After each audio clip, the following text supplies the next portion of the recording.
Situasionele invloede verwys na die eksterne faktore wat verbruikersbesluitneming op 'n spesifieke tyd en plek beïnvloed.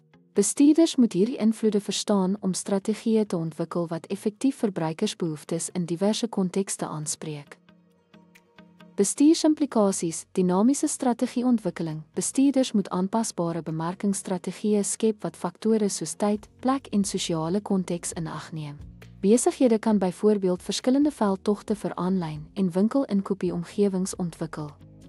Data-gedrewe besluitneming, insigte uit situasionele invloede help bestuurders om tendense, soos spitstyd inkopies of seisonale aanvraag, te analiseer om bedrywighede te optimaliseer. Intydse data, soos geolokasie of weer, kan geteikende bemarkingspogings beïnvloed. Personalisering, deur situasionele data te benut, kan bestuurders gepersonaliseerde ervarings lewer, soos pasgemaakte aanbevelings tydens spesifieke geleenthede. Promosies met 'n vakansietema kan byvoorbeeld verkope gedurende die feestyd aandryf.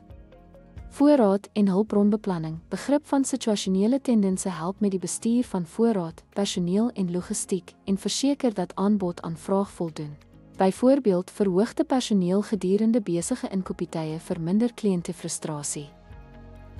Praktiese implikasies, verbeterde verbruikerservaring. Deur bemarkingspogings in lyn te bring met situasionele faktore, verbeter die relevansie van boodskappe, produkte en dienste.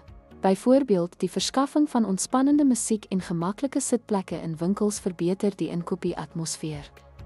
Doeltreffende promosies, tydsensitiewe promosies of gebeurtenis-spesifieke afslag kan verbruikers motiveer om vinnig op te tree, wat verkope 'n hupstoot gee.